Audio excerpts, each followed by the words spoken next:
Alhamdulillah nahmaduhu wa nasta'inuhu wa nastaghfiruh wa na'udzu billahi min shururi anfusina wa min sayyiati a'malina may yahdihillahu fahuwal muhtadi wa may yudlilhu falan tajida lahu waliyyan mursyida. Asyhadu an la ilaha illallah wahdahu la syarika lah wa asyhadu anna Muhammadan abduhu wa rasuluhu alladzi la nabiyya wa la rasula ba'da amma ba'du. Fa inna asdaqal hadits kitabullah wa khairal hadyi hadyu Muhammadin sallallahu alaihi wasallam wa syarrul umuri muhdatsatuha wa kullu muhdatsatin bid'ah wa kullu bid'atin dhalalah wa kullu dhalalatin finnar. Alhamdulillah, untuk yang kesekian kalinya dalam hidup kita kembali terucap puji dan rasa syukur kita kehadirat Allah Subhanahu wa taala.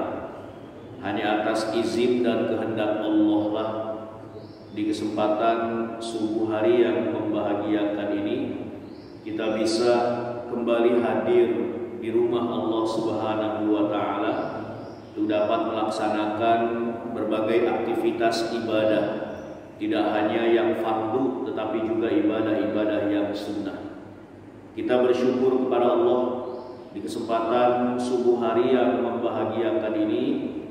Allah masih memberikan amanah kehidupan kepada kita semua. Allah masih memberikan kepercayaan kepada kita untuk bisa melaksanakan aktivitas di bumi Allah Subhanahu wa taala.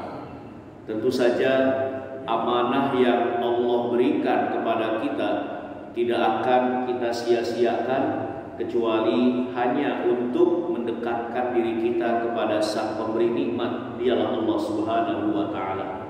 Atau dengan kata lain, kenikmatan atau kesempatan kehidupan yang Allah berikan kepada kita saat ini, maka insya Allah akan selalu kita gunakan untuk beribadah kepada Allah Subhanahu wa taala. Hal lain yang patut kita syukuri adalah bahwa di kesempatan subuh hari ini Allah masih memberikan kekuatan kepada kita semua untuk bisa melangkahkan kaki menuju rumah Allah Subhanahu wa taala. Kita tunaikan sholat subuh berjamaah dan harapan kita mudah-mudahan ibadah yang kita lakukan menjadi saksi kebaikan kita di hadapan Allah Subhanahu wa taala. Hadirin ikhwati iman, jamaah Masjid Al-Huda yang insyaallah kita semua dimuliakan oleh Allah. Hari ini insyaallah kita akan kembali melanjutkan pembahasan kitab Arba'in Imam An-Nawawi, dan pada hari ini insyaallah kita akan masuk ke hadis yang keempat. Jamaah yang dirahmati Allah Subhanahu wa taala, hadis yang keempat dalam kitab Arba'in Imam An-Nawawi ini dari sahabat Abu Abdurrahman Abdullah ibnu Mas'ud radhiyallahu anhu. Hadisnya cukup panjang ya, nanti saya bacakan dulu secara keseluruhan ya, kemudian kita terjemahkan. Bismillahirrahmanirrahim. An Abi Abdurrahman Abdullah ibn Mas'ud radhiyallahu anhu qala haddatsana Rasulullah sallallahu alaihi wasallam wa huwa as-sadiqul masduq. Inna ahadakum yujma'u khalquhu fi batni ummihi arba'ina yawman nutfatan thumma yakunu 'alaqatan mithla dhalik thumma yakunu mudghatan mithla dhalik thumma yursalu ilaihi al-malak fayanfukhu fihi ar-ruh wa yu'maru bi arba'i kalimatin bikatbi rizqihi wa ajalihi wa amalihi wa syaqiyyun aw sa'idun fa wallah alladhi la ilaha ghairuh inna ahadakum la ya'malu bi amali ahli al-jannah hatta ma yakunu bainahu wa bainaha illa dhira'un fayasbiqu alaihi alkitab fayamalu bi'amali ahli an-nar fayadkhuluha wa inna ahadakum la ya'malu bi'amali ahli an-nar hatta ma yakunu bainahu wa bainaha illa dhira'un fayasbiqu alaihi alkitab fayamalu bi'amali ahli al-jannah fayadkhuluha. Rawahul Bukhari wa Muslim. An Abi Abdurrahman Abdullah bin Mas'ud radhiyallahu anhu.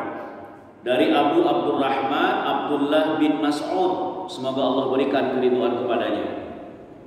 Qala, ia berkata, haddatsana Rasulullah sallallahu alaihi wasallam, telah menceritakan kepada kami Rasulullah sallallahu alaihi wasallam, wa huwa as-shadiqul masduq, dan Rasulullah sallallahu alaihi wasallam itu adalah sosok yang jujur, as-shadiq wal masduq, juga terpercaya.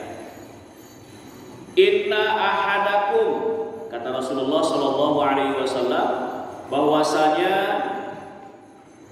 salah seorang dari kalian atau setiap manusia itu yujma'u khalquhu fi batni ummihi, dikumpulkan dalam rahim ibunya itu, penciptaannya itu, arba'ina yauman, selama 40 hari.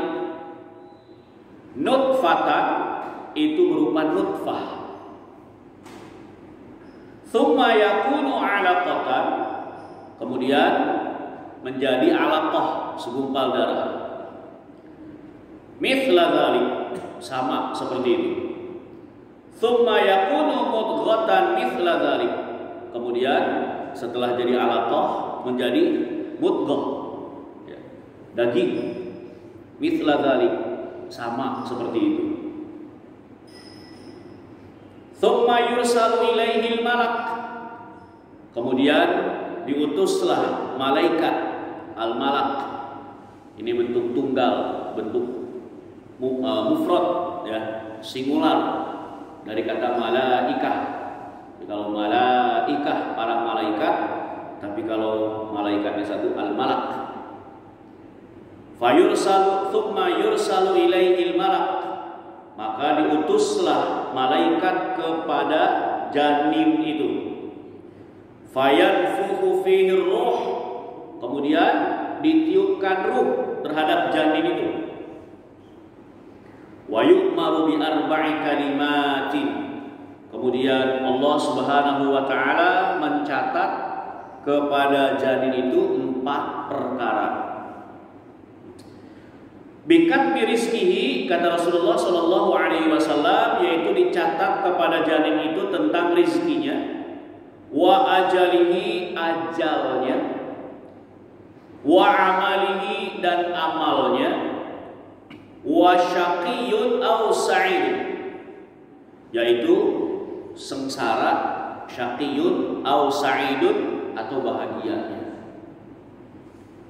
Fa wallah, maka demi Allah, alladzi la ilaha ghairuh, yang tidak ada Tuhan selain Allah Subhanahu wa taala, inna ahadakum, sesungguhnya salah seorang dari kalian, la ya'malu bi amali ahli jannah, sungguh dia melakukan amalan-amalan ahli surga, hatta ma yakunu bainahu wa bainaha illa dhira'un, sehingga jarak antara orang itu dengan surga hanya sehasta.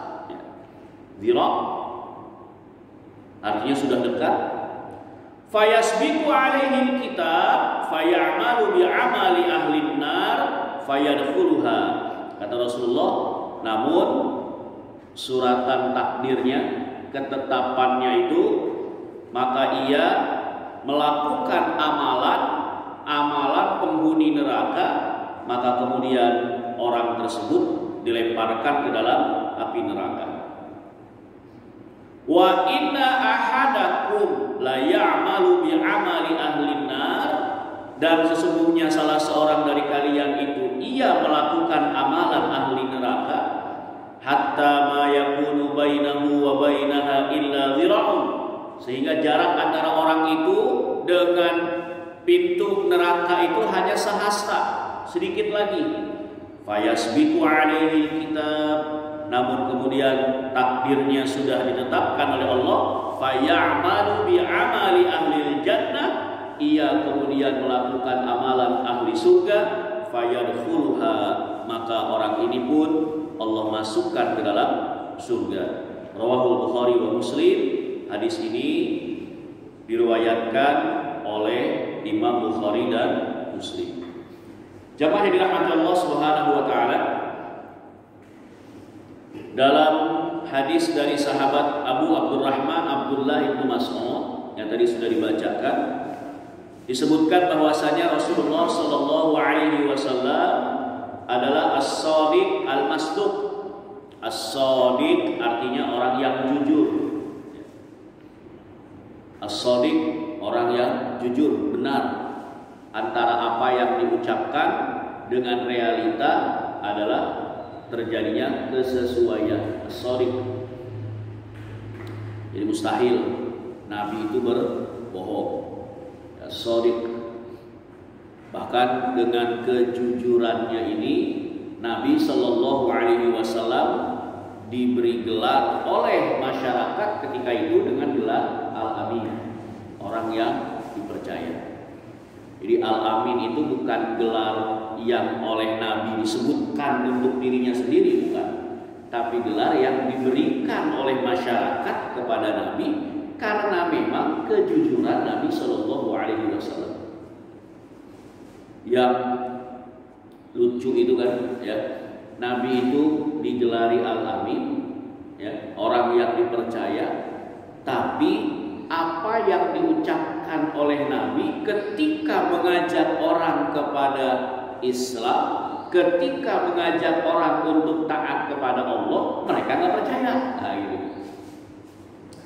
Ada satu kebiasaan orang-orang Arab bahwa kalau mereka keluar dari rumah untuk berdagang, ya, dalam Al-Quran surah Al-Quraisy, ila fi Quraisy ila fihim rihlatasy syita'i was-shaif.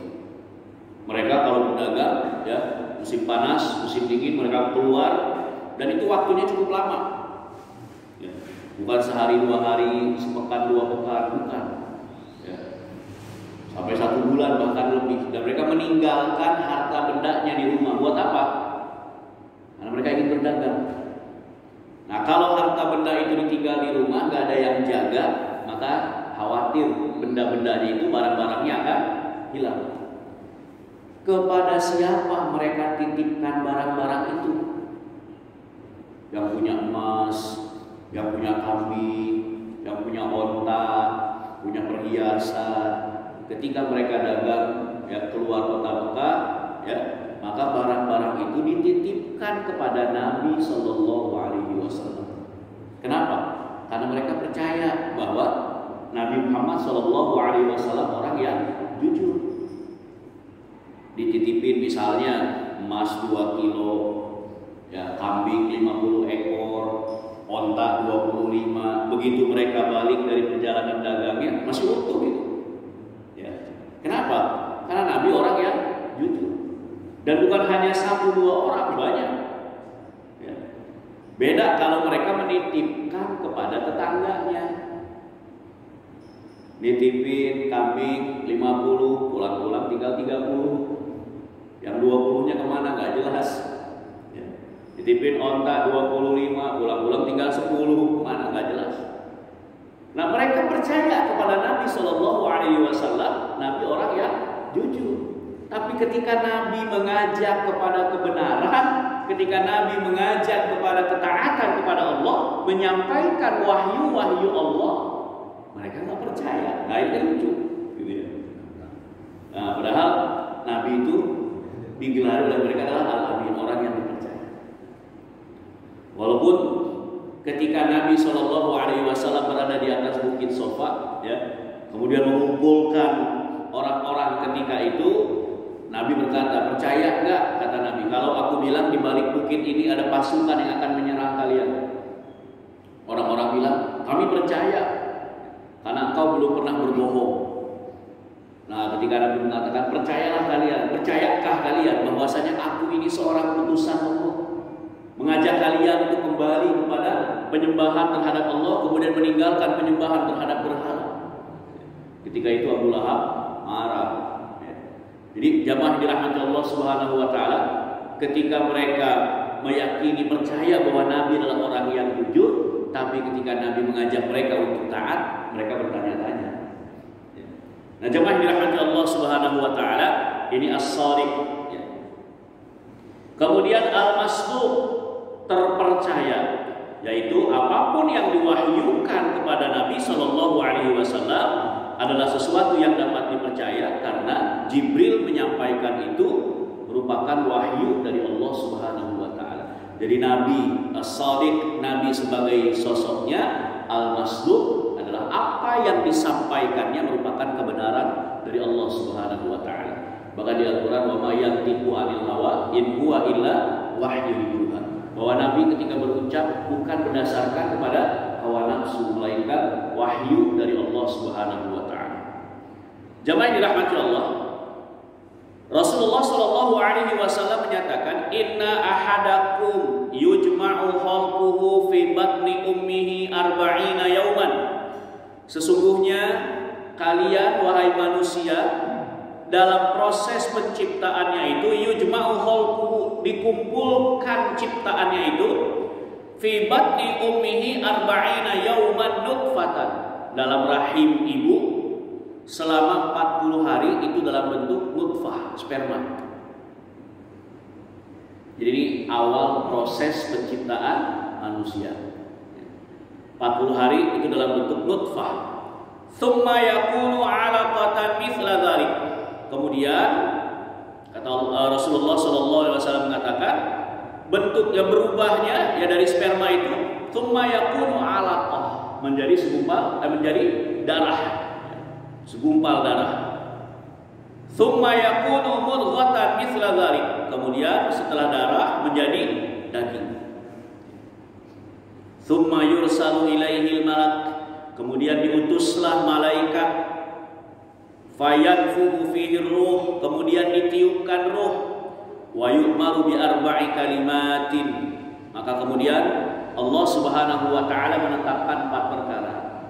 Nah, jemaah yang dirahmati Allah Subhanahu wa taala, jadi ini merupakan awal proses penciptaan manusia dari nutfah, kemudian darah, kemudian daging. Dan lama proses itu semua ya dalam waktu 120 hari. 40 nutfah, 40 darah, 40 daging. 120 hari. Berarti 120 hari itu sekitar 4 bulan. Fayanfukhu fihi ruh, maka kemudian ditiupkan ruh. Ya. Kata Rasulullah Sallallahu Alaihi Wasallam, ketika sudah prosesnya selesai 120 hari, yursalu ilaihil malak, Allah mengutus malaikat.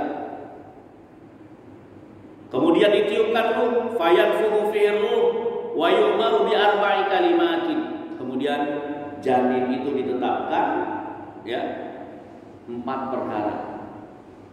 Jadi ketika sudah 120 hari, maka Allah meniupkan ruh kepada janin. Artinya janin itu kemudian hidup. Nah, jemaah yang dirahmati Allah, berarti usia kehidupan manusia itu 120 hari ketika itu.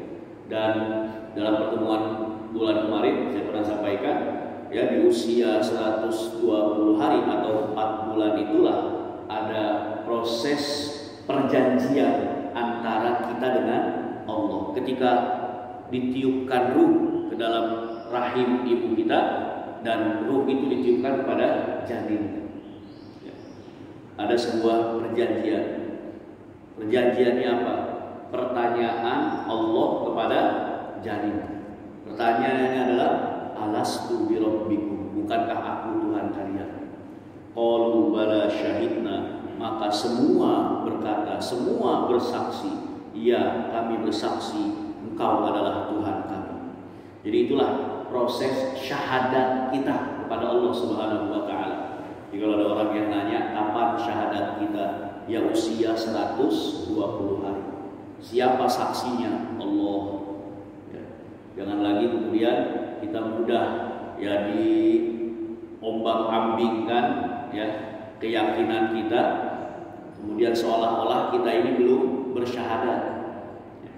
Kalau belum bersyahadat berarti harus syahadat lagi. Ya. Padahal kita sudah bersyahadat kapan? 120 hari. Ya. Nah, jemaah dirahmati Allah Subhanahu wa taala, di usia 120 hari ini maka sudah menjadi janin yang hidup, jadi manusia. Maka di sini pula nanti berlaku hukum janin, hukum manusia. Jemaah dirahmati Allah Subhanahu wa taala. Kemudian Allah menetapkan 4 perkara apa?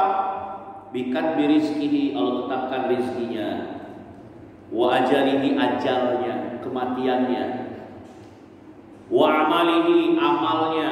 Wa syaqiyun aw sa'idun, susahnya, sengsaranya, atau bahagianya. Jadi 4 hal.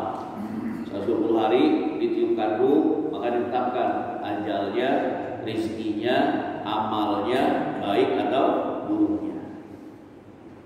Nah, jamaah dirahmati Allah Subhanahu wa taala, kita nggak pernah tahu kapan ajal kita, bagaimana rezeki kita, bagaimana amal kita, bagaimana baik dan buruk kita, senang atau susah kita, bahagia atau sengsara kita nggak pernah tahu. Tapi Allah sudah tetapkan, itulah qada, ya, ketetapan dari Allah Subhanahu wa taala kepada setiap makhluk. Nah, kapan kita tahu itu? Ketika semua itu sudah terjadi. Ada orang yang kemudian bilang, kalau kita sudah ditetapkan oleh Allah tentang keadaan kita, ngapain kita berusaha, kan gitu. Ngapain kita berusaha? Allah kan sudah tetapkan bahwa kita akan wafat usia segini, amal kita seperti ini, rezeki kita kayak begini, ya kan? Jodoh kita si fulan, ya kan, atau si fulana. Ngapain kita berusaha kalau Allah sudah menetapkan? Jamaah dirahmati Allah Subhanahu wa taala, pertanyaannya adalah dari mana kita tahu bahwa Allah sudah menetapkan kita akan seperti itu? Kan kita nggak tahu. Orang ada yang bilang, kalau takdirnya kita sudah jadi orang susah, ya susah aja, kan gitu. Kalau takdirnya kita dijadikan orang yang hidupnya belangsak, ya belangsak aja, kan gitu ya. Kalau ditakdirkan kita jadi orang yang orang yang bodoh, ya bodoh aja. Pertanyaannya, dari mana kita tahu bahwa Allah takdirkan kita jadi orang bodoh? Dari mana kita tahu bahwa takdir kita jadi orang yang hidupnya susah terus? Kan nggak tahu. Bukankah dalam keseharian kita, dalam aktivitas kita, kita seringkali melihat dalam realita masyarakat orang yang tadinya mungkin belajarnya susah, nilainya nggak bagus, tapi di kemudian hari dia menjadi orang yang berprestasi. Dalam keseharian kita, dalam realita kita saksikan orang yang hidupnya susah, makan saja susah, tapi karena kegigihannya dalam berusaha, maka di kemudian hari dia jadi orang yang sukses. Berarti memang takdirnya itu seperti itu. Kita lihat bagaimana ada seorang ilmuwan yang ketika belajar di kelas, belajar dalam pendidikan formal, gurunya aja nggak sanggup, ya kan? Bahkan disuruh pulang, udah deh pulang aja, belajar aja di rumah. Di sini saya nggak kuat ngajarin kamu. Ya. Kalau bahasa sekarang B komplek, bodoh, ya, bandel, bangor, pokoknya luar biasa. Ya. Diajarin nggak ngerti-ngerti, udahlah di rumah aja, dikeluarin dari sekolah. Belajar sama ibunya. Nah, ketika dia belajar sama orang tuanya, sama ibunya, justru di kemudian hari dia menjadi seorang ilmuwan. Nah, kan gitu. Jadi nggak ada sesuatu yang kalau kita ya kalau sudah ya emang takdir saya jadi orang kayak begini, itu tidak permanen karena pasti akan berubah. Dari mana? Dari usaha dan doa kita kepada Allah Subhanahu wa taala. Jadi jangan kemudian kita mengatakan, ngapain berusaha kalau sudah takdirkan jadi orang kayak begini? Dari mana kita tahu takdir kita jadi orang kayak begitu? Ngapain saya berusaha cari jodoh? Toh Allah sudah tetapkan jodoh buat saya, kan gitu misalnya ya. Nggak usah cari jodoh, diem aja udah di rumah. Nggak bisa. Bahwa semua itu tetap harus diusahakan. Nah, jemaah yang dirahmati Allah Subhanahu wa taala, Allah sudah menetapkan ajalnya kapan. Allah sudah tetapkan bagaimana rezekinya. Allah sudah tetapkan bagaimana amalnya. Allah sudah tetapkan bagaimana baik dan buruknya orang itu nanti. Nah, tugas kita, jemaah yang dirahmati Allah, karena kita nggak tahu bagaimana ketetapan Allah kepada kita, tugas kita adalah mencari takdir Allah yang terbaik buat kita. Itu tugas kita. Ya. Jadi kalau misalnya diumpamakan kita mau ke sebuah tempat, ada berbagai macam jalan yang bisa kita tempuh. Lewat jalan A dekat tapi macet, lewat jalan B agak mutar ya tapi lancar, lewat jalan C misalnya jalannya lebih jauh tapi lewat tol lebih cepat. Nah, kan 3 pilihan itu ya ada dalam pikiran kita. Mana yang kita pilih? Tentu kita mencari mana yang bisa mempercepat kita sampai ke tempat tujuan. Lewat jalan A dekat tapi macet, ini gak kita pilih. Lewat jalan B agak muter tapi lancar. Lewat jalan C dia jalannya jauh tapi lewat jalan tol lebih lancar. Mana yang kita pilih? Kalau nggak B, C. Kita pilih yang B, walaupun muter tapi lancar. Allah takdirkan ternyata macet juga, ya udah. Itulah takdir Allah. Kita sudah berusaha mencari takdir yang terbaik. Kita sudah berusaha mencari ketetapan Allah yang terbaik. Ketika kita pilih jalan B, ternyata macet juga, ya sudah. Ini yang kita sebutkan dengan takdir dari Allah Subhanahu wa taala. Kita nggak pernah tahu. Tugas kita hanya mencari takdir yang terbaik dari Allah Subhanahu wa taala. Maka ketika Allah berikan amanah kehidupan kepada kita, berusaha semaksimal mungkin, kata Allah, liyabluwakum ayyukum ahsanu amala, untuk mencari bagaimana orang yang ahsanu amala, orang yang paling baik amalnya di hadapan Allah Subhanahu wa taala. Jadi jangan pernah berpikiran seperti tadi, kalau takdirin saya seperti ini ya mau seperti apa? Dalam artian sebagai bentuk kepasrahan yang Allah pasrah aja angkat tangan gitu, nggak bisa. Harus upayakan dulu mencari ketetapan Allah yang terbaik. Jemaah yang dirahmati Allah Subhanahu wa taala. Kemudian Rasulullah sallallahu alaihi wasallam menyatakan, "Fa wallah, demi Allah, alladzi la ilaha ghairuh, yang tidak ada Tuhan kecuali Allah Subhanahu wa taala, inna ahadakum, sesungguhnya salah seorang dari kalian, la ya'malu bi amali ahli jannah, ia beramal dengan amalan ahli surga, hatta ma yakunu bainahu wa bainaha illa dhira'un, sampai-sampai jarak antara dia dengan surga itu hanya sehasta lagi, sedikit lagi. Tapi kata Rasulullah sallallahu alaihi wasallam, fayasbiqu alaihi kitab, maka kemudian dihampirkan atau ditetapkan kepadanya catatan itu, fayamalu bi amali ahli nar, kemudian dia melakukan amalan ahli neraka, fayadkhuluha, maka ia pun dilemparkan ke dalam api neraka. Sebaliknya ada orang di dunia dia beramal amalan ahli neraka, tapi ternyata ketetapannya di akhir kehidupannya dia melakukan amalan ahli surga. Maka Allah masukkan dia ke dalam surga Allah Subhanahu wa taala. Nah, jemaah dirahmati Allah Subhanahu wa taala, maka disinilah jadi pembelajaran bagi kita, jangan kemudian kita menjudge orang, karena kita nggak tahu bagaimana akhir kehidupan orang itu. Kita hanya bisa mendoakan. Ada orang yang gemar maksiat, yang mudah-mudahan Allah berikan hidayah pada orang itu sehingga kemudian dia bisa menjadi orang yang taat. Lihat ada orang yang baik, kita nggak pernah tahu. Kita doakan mudah-mudahan dia selalu berada dalam ketaatan kepada Allah Subhanahu wa taala. Nah, jemaah yang dirahmati Allah Subhanahu wa taala. Jadi dari hadis ini ada beberapa faedah yang tadi sudah disampaikan, ya. Pertama, kaitan dengan penciptaan manusia, prosesnya. Ya, 120 hari, di usia 120 hari itulah Allah kemudian meniupkan ruh kepada janin itu, ya. Makanya usia 120 hari ini sudah berlaku hukum manusia.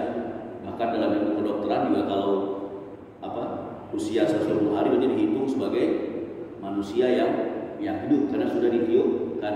Usia 120 hari itu ada persyahadatan kita dengan Allah Subhanahu wa taala. Jadi setiap bayi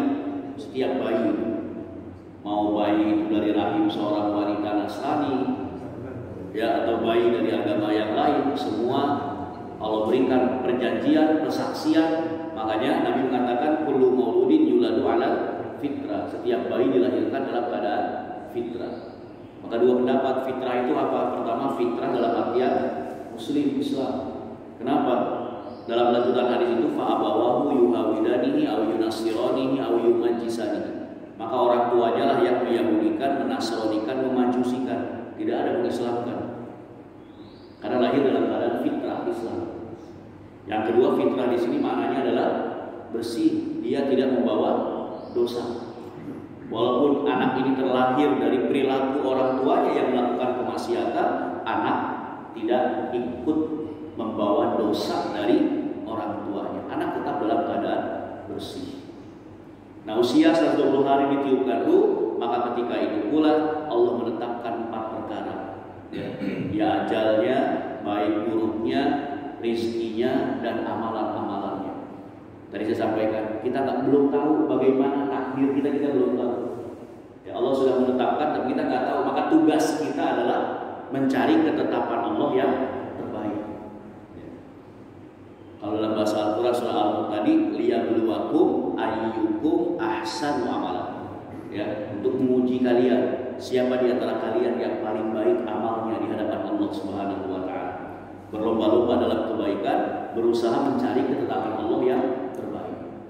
Kita nggak tahu bagaimana rezeki kita, tapi tugas kita adalah menjemput rezeki yang halal. Allah sudah siapkan, tapi kita nggak tahu berapa nominalnya. Allah sudah siapkan, tapi kita nggak tahu bagaimana bentuknya. Tugas kita berusaha semaksimal mungkin agar rezeki yang Allah siapkan mampu kita jemput. Kita nggak tahu bagaimana takdir kita, kapan kita wafat, kapan kita kembali kepada Allah. Allah sudah tetapkan, tapi kita nggak tahu. Maka tugas kita bukan memikirkan kapan kita wafatnya, tapi bagaimana mempersiapkan itu. Kita nggak pernah tahu. Kita ingat guru kita, ya Ustaz Abdullah Fatah. Ya. Subuh kan masih ngisi pengajian biasa dia di sini ya, ya. Subuh masih ngisi pengajian, Allah takdirkan siang harinya kembali kepada Allah Subhanahu wa taala. Kita nggak pernah tahu. Maka tugas kita bukan kita menghitung-hitung, bertanya-tanya kapan kita wafat, enggak, tapi bagaimana mempersiapkan itu semua. Kita nggak pernah tahu bagaimana amalan-amalan kita. Allah sudah mencatat bagaimana amalan kita. Kita nggak pernah tahu bagaimana catatan Allah. Maka tugas kita adalah menyiapkan amal yang terbaik untuk kemudian kita pertanggungjawabkan di hadapan Allah Subhanahu wa taala. Kita nggak pernah tahu bagaimana Allah Subhanahu wa taala menjadikan kita bahagia atau sulit. Hidup kita saat ini mungkin dalam kondisi di bawah. Kita nggak pernah tahu, mungkin hari ini kita di bawah, besok kita masih di bawah, tapi lusa Allah sudah siapkan. Allah angkat derajat kita nggak pernah tahu. Maka tugas kita adalah sekali lagi menjemput ketetapan Allah yang terbaik. Jangan kemudian mengatakan Allah sudah tetapkan, ngapain saya berusaha? Ya. Maka tentunya bagi seorang muslim tidak berprinsip seperti itu. Nah, jemaah dirahmati Allah Subhanahu wa taala, kemudian di akhir hadis ini Nabi Shallallahu alaihi wasallam mengatakan ada orang yang dia beramal-amal ahli surga, tapi ternyata di akhir kehidupannya dia beramal amalan ahli neraka. Nah, ini yang tentu tidak kita harapkan. Bagaimana kita bisa menjaga konsistensi amal kita di hadapan Allah Subhanahu wa taala. Jangan sampai amal-amal itu kemudian menjadi hilang karena kita nggak bisa menjaga konsistensi kebaikan yang kita lakukan. Bagaimana cara agar kita bisa konsisten? Cara yang lakukan tentu saja ibadah kepada Allah dengan penuh keikhlasan, dan kemudian hati kita senantiasa diingatkan dengan kajian-kajian, dengan majelis-majelis ilmu. Itulah yang akan mengecas ya hati kita, keimanan kita, sehingga kemudian iman yang tadinya agak menurun ketika dicas naik lagi.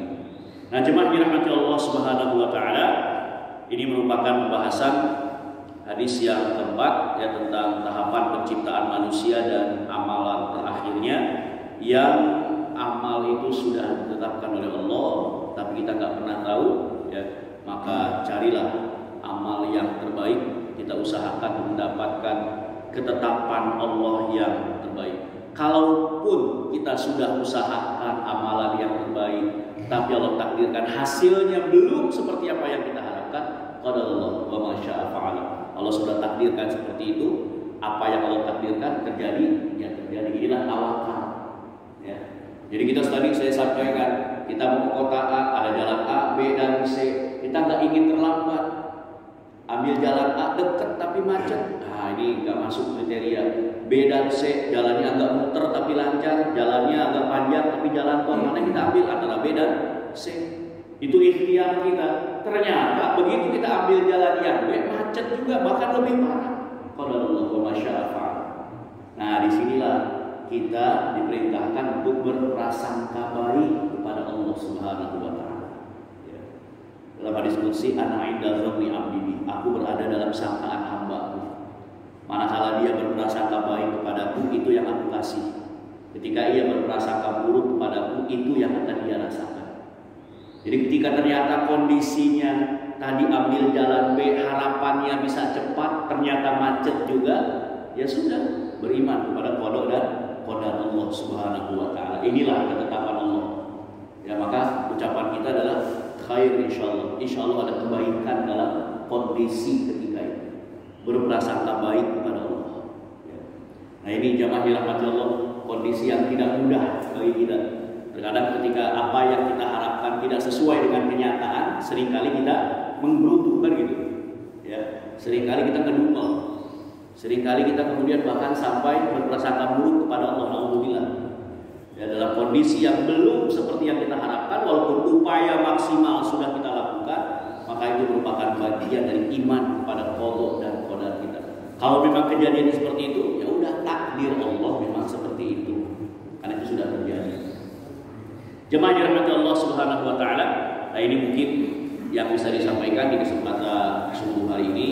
Sekali lagi mudah-mudahan Allah Subhanahu wa taala jadikan kita orang-orang yang senantiasa istiqomah dalam melaksanakan amal-amal kebaikan, dan kita mampu berfastabiqul khairat, berlomba-lomba dalam kebaikan, sehingga Allah Subhanahu wa taala mengetahui mana orang yang memang paling baik amalnya di hadapan Allah Subhanahu wa taala. Dan kita meyakini adanya qada dan qadar Allah, dan ketika Allah takdirkan sesuatu yang belum seperti apa yang kita harapkan, maka itu bagian dari ketentuan Allah. Qadarullah wa ma syaa fa'ala, itu merupakan takdir dari Allah. Apa yang terjadi maka terjadilah, dan selalu kedepankan prasangka baik kita kepada Allah Subhanahu wa taala. Ini jemaah dirahmati Allah yang bisa kita bahas di kesempatan subuh hari ini. Mudah-mudahan bermanfaat. Kalau ada yang ditanyakan, dua yang pertama, tadi dalam umur 120 hari ya, kita sudah disahadatkan tanpa kecuali dari jenis manusia mana, mau Nasrani, Muslim, apa. Jadi berarti kontradiksi dengan ada yang mengatakan si bayi atau dalam keadaan meninggal itu kan masuk surga. Tapi ada satu saat yang masuk surga berbeda dari Cina itu tetap aja ke neraka karena asalnya demikian. Jadi kalau kita lihat tadi dari syahadat tadi, berarti kan bersih sudah, kan? Jadi tidak tanpa kecuali. Nah, yang kedua, nah ini terjadi dari keluarga saya. Saya selalu kasih tahu ke anak saya begini, Allah apa kalau hidayah itu datang sih nanti beres lah katanya. Jadi ini hidayah itu datang atau kita cari sesuai dengan pendapat tadi, yang mana yang kita harus pertahankan. Nah, itu aja. iman yang dirahmati Allah, usia 120 hari ya, dalam Quran surah Al-A'raf ya ayat 178 itu disebutkan itu ada persaksian antara kita dengan Allah bayi manapun. Maka ketika dia lahir kemudian dia wafat, walaupun berasal dari bayi ya yang katakan bukan dari rahim ibu atau orang tua yang muslim, maka dia tidak bawa dosa. Ketika dia sudah semakin dewasa, kenapa dia kemudian seperti itu? Ketika dia dewasa segala macam, kan Allah berikan akal berikutnya. Ya, maka fa'abawahu, orang tuanya, lingkungannya, komunitasnya yang kemudian mempengaruhi. Ketika dia sudah dewasa, sudah balik, maka disitulah berlaku dia berdosa atau dia berpahala. Dia berpahala manakala dia melakukan amal-amal kebaikan dilandasi iman kepada Allah, kan seperti itu. Kalau tidak, kalau dia masih dalam keadaan belum balik, ya dalam artian dia sebagai seorang bayi, ya tidak membawa dosa seperti itu, dia. Jadi bersih. Yang pertama. Yang kedua berkaitan dengan hidayah. Hidayah itu dijemput, bukan ditunggu. Sama seperti rezeki. Kenapa kalau rezeki dijemput, bukan ditunggu? Rezeki itu kita jemput dengan apa? Dengan bekerja, dengan beraktivitas. Jadi jangan tunggu dapat rezeki dulu kerja di masjid, nggak akan datang rezeki. Rezeki itu dijemput sama seperti hidayah. Allah sudah siapkan. Ya, rezeki kita itu sudah disiapkan oleh Allah, maka kita jemput, kita ambil. Allah sudah siapkan hidayah, maka kita jemput. Bagaimana menjemput hidayah? Menjemput hidayah itu dengan menghadiri kajian. Menjemput hidayah itu dengan beribadah. Menjemput hidayah itu dengan baca Al-Quran. Menjemput hidayah itu dengan menghadiri majelis ilmu. Selain menjemput, menjaga juga hidayah yang sudah ada. Jadi kalau saya memahami bukan menunggu hidayah, akan juga kalau hidayah datang. Bagaimana hidayah mau datang kalau nggak pernah kita jemput, kan gitu. Maka hidayah itu kita jemput dengan menghadiri majelis ilmu, tilawah, ibadah. Selain kita menjemput hidayah yang lebih besar, ini pun dalam proses menjaga hidayah yang sudah ada. Itu sebabnya kenapa dalam sholat Allah mengingatkan kita ada satu doa di surat Al-Fatihah yang selalu kita baca. Ihdinas siratal mustaqim. Ya Allah, bimbinglah kami di jalan yang lurus. Ihdina itu kan hidayah. Ya. Ya Allah, berilah kami hidayah untuk berada di jalanmu yang lurus. Pertanyaannya, orang ini kan sedang sholat. Bukankah orang yang sedang sholat berarti dia sudah dapat hidayah? Karena banyak orang yang ngaku muslim tapi nggak sholat, kan gitu ya. Berarti dia nggak dapat hidayah. Ini orang sedang sholat, artinya dia sudah dapat hidayah. Kenapa masih minta hidayah lagi? Maka dalam salah satu tafsir disebutkan maknanya adalah wafiqna litsabati alaihi. Ya Allah, tetapkan kami agar hidayah itu senantiasa ada dalam diri kami. Maka ketika kita sholat, ihdinas siratal mustaqim. Ya Allah, bimbinglah kami di jalan yang lurus. Itu kita baca saat kita sedang dapat hidayah, sedang sholat. Maksudnya, ya Allah, kami mohon agar hidayah itu bukan hanya ketika kami sedang sholat ini, tapi ketika selesai salam, hidayah tetap melekat. Karena ada orang selesai sholat, dia salam ke kanan ke kiri, kemudian dia maksiat lagi. Berarti hidayahnya hanya sampai sholat. Dia sholat, tapi korupsinya jalan.